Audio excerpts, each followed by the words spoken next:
열왕기하 4장 18절에서 우리 37절까지 말씀입니다. 그 아이가 자라매 하루는 추수꾼들에게 나가서 그의 아버지에게 이르렀더니 그의 아버지에게 이르되 내 머리야 내 머리야 하는지라. 그의 아버지가 사환에게 말하며 그의 어머니에게로 데려가라 하며 곧 어머니에게로 데려갔더니 낮까지 어머니의 무릎에 앉아있다가 죽은지라. 그의 어머니가 올라가서 아들을 하나님의 사람의 침상 위에 두고 문을 닫고 나와 그 남편을 불러 이르되 청하건대 사환 한 명과 나귀 한 마리를 내게로 보내소서. 내가 하나님의 사람에게 달려갔다가 돌아오리다 하니 그 남편이 이르되 초하루도 아니요 안식일도 아니거늘 그대가 오늘 어찌하여 그에게 나아오자 하느냐 하는지라. 여인이 이르되 평안을 비나이다 하니라.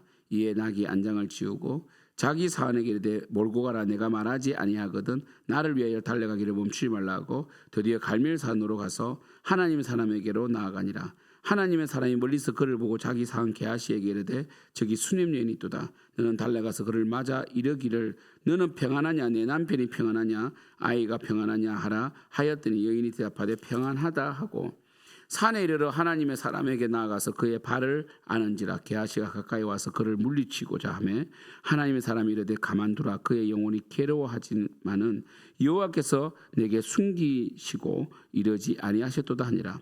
여인이 이르되 내가 내 주께 아들을 구하더이까 나를 속이지 말라고 내가 말하지 아니하더이까 하고 엘리사가 게하시게 이르되 내 허리를 묶고 내 지팡이를 손에 들고 가라. 사람을 만나거든 인사하지 말며 사람이 내게 인사할지라도 대답하지 말고 내 지팡이를 그 아이 얼굴에 놓으라 하는지라.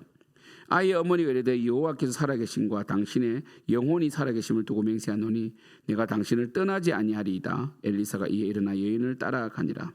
게하시가 그들보다 앞서가서 지팡이를 그 아이의 얼굴에 놓았으나 소리도 없고 듣지도 아니하는지라. 돌아와서 엘리사를 맞아 그에게 말하여 아이가 깨지 아니하였나이다 하니라. 엘리사가 집에 들어가 보니 아이가 죽었는데 자기의 침상에 눕혔는지라. 들어가서 문을 닫고 두 사람뿐이라. 엘리사가 여호와께 기도하고 아이 위에 올라 엎드려 자기 입을 그의 입에 자기 눈을 그의 눈에 자기 손을 그의 손에 대고 그의 몸에 엎드리니 아이의 살이 차차 따뜻하더라. 엘리사가 내려서 집 안에서 한 번 이리저리 달리고 다시 아이 위에 올라 엎드리니 아이가 7번 재채기하고 눈을 뜨느니라. 엘리사가 게하시를 불러 저 수냄 여인을 불러오라니 곧 부르매 여인이 들어가서 엘리사가 이르되 내 아들을 데리고 가라 하니라. 여인이 들어가서 엘리사의 발 앞에서 땅에 엎드려 절하고 아들을 안고 나가니라. 여러분 엘리야에게 사라밧 여인이 있다면 엘리사에게는 수냄 여인이 있었습니다. 수냄 여인은 자발적이었습니다. 사라밧 여인에게는 엘리야가 찾아갔지만 엘리사가 지나갈 때마다 이 수냄 여인이 이 하나님 사람을 귀하게 여기고 자원하여 자발적으로 음식을 강건하여 먹게 했고요. 그리고 이 남편에게 부탁해가지고 이 거룩한 하나님 사람이 좀 마음껏 사역하고 편안히 쉴 수 있도록 작은 방을 담위에 만들고 침상과 책상과 의자와 촛대를 두고요. 거기에 머물게 했습니다. 엘리사가 너무 이렇게 대우를 받으니까 감사한 거예요. 너무 세심하게 배려하니까. 여러분 하나님은 이렇게 세심하게 섬기기를 원하십니다. 우리가 하나님 일을 할 때도 그렇고 하나님의 또 사람을 섬길 때도 참 세심하게 하는 것들이 참 중요한 것 같아요. 세심하면 감동을 만들어내죠. 결국 이 엘리사가 너무 감동이 돼가지고 이 여인에게 무슨 소원이 있을까 기도해주기 위해서 부릅니다. 그때 왕에게나 사랑하에게 무슨 구할 것이 있느냐. 왜냐하면 엘리사는 이제 왕과 필적할 정도로 굉장히 능력이 있잖아요. 지금 그죠? 여러분 아시다시피 여호람이 엘리사에게 빚도 졌고 그래서 엘리사의 부탁은 들어줍니다. 왕이 엘리사를 무시할 수 없습니다. 엘리사는 사실 나중에 나오겠지만 아람 군대를 막아내는 이스라엘의 마병과 병거입니다. 그러니까 전쟁을 하지 않고도 엘리사의 이 지혜와 예언을 통하여 이 눈을 멀게 하기도 하고 또 이 아람이 더 이상 쳐들어오지 못하게 만들잖아요. 그래서 이 엘리사를 굉장히 이제 존대하는 거죠. 그렇게 말했더니 이 여인이 정말 겸손하게도 뭐라 했냐면 나는 내 백성 중에 거주하나이다 이렇게 말했습니다. 저는 괜찮습니다. 정말 제가 뭔가 내가 뭔가 이 이득을 위해서 당신을 쓴 게 아닙니다. 이런 뜻이거든요. 참 귀하죠, 그죠? 그래서 이 엘리사가 그래도 너무 미안해가지고 무엇을 할까 하니까 게하시가 엘리사의 종이 이 여인에게 아들이 없다 그랬습니다. 이 아들이 없는 것은 그 당시에 굉장히 실존적인 문제고 아무리 부유해도 아들이 없으면 굉장히 절망적이죠. 그래서 엘리사가 이제 아들을 하나님께 주실 것이다 하니까 마치 사라가 장막문 뒤에서 웃은 것처럼, 그래서 이 사라가 아브라함 내년 이맘때에 아들이 있으라 했을 때 아브라함도 웃고 이삭도 사라도 웃었죠. 그래서 웃음, 이삭의 이름이 웃음 아닙니까?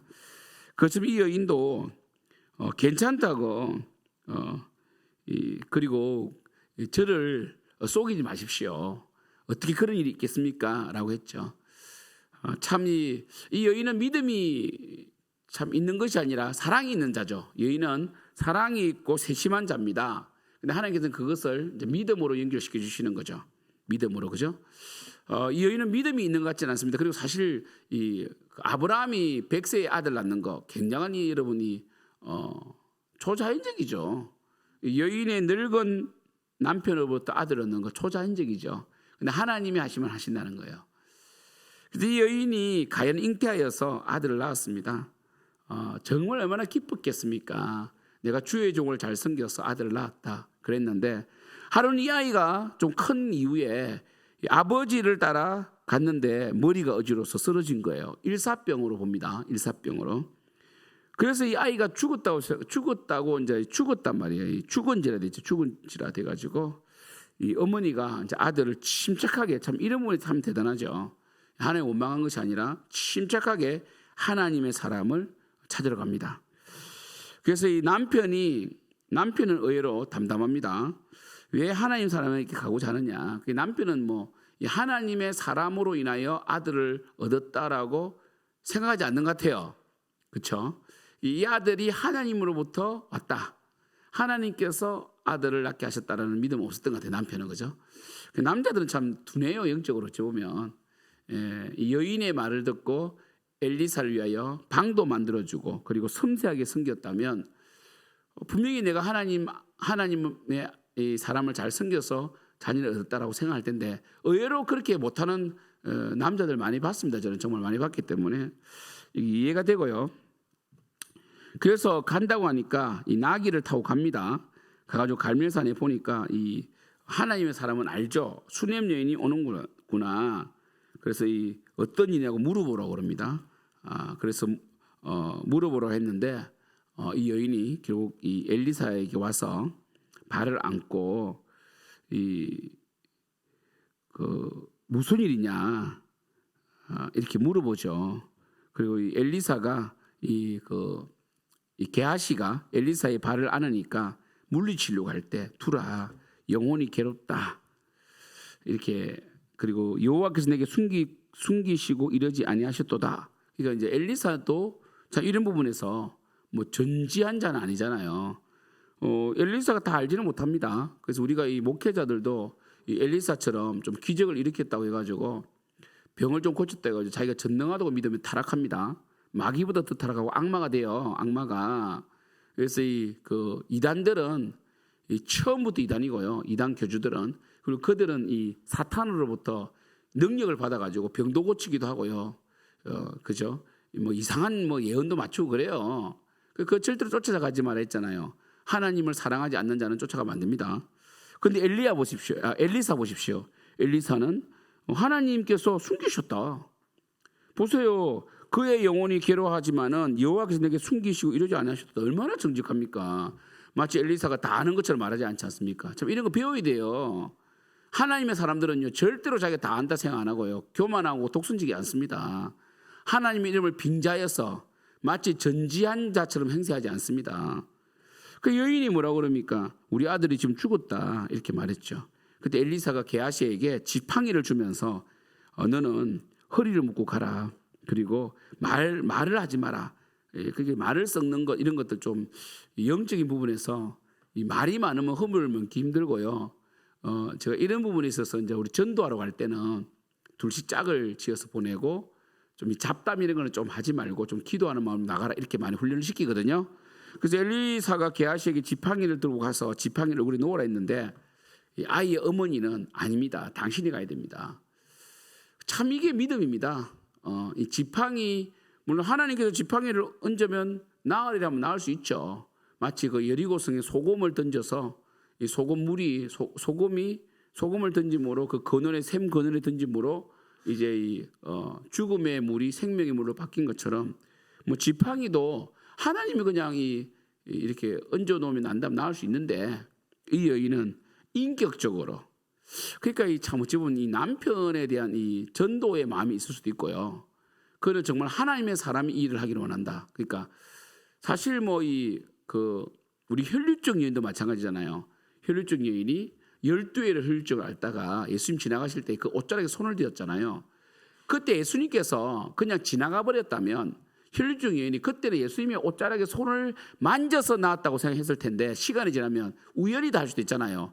그 전날에 먹었던 약이 효과가 있다 이렇게 착각할 수 있잖아요. 그래서 예수님께서 누가 내 옷자락에 손을 대었다 이렇게 말하면서 그 해당장 야이로의 딸을 고치러 가는 가운데 이 여인을 불러 세워서 간증을 하게 하고 정말 그 믿음으로 이 병 고침을 받았다는 것을 선포하시잖아요.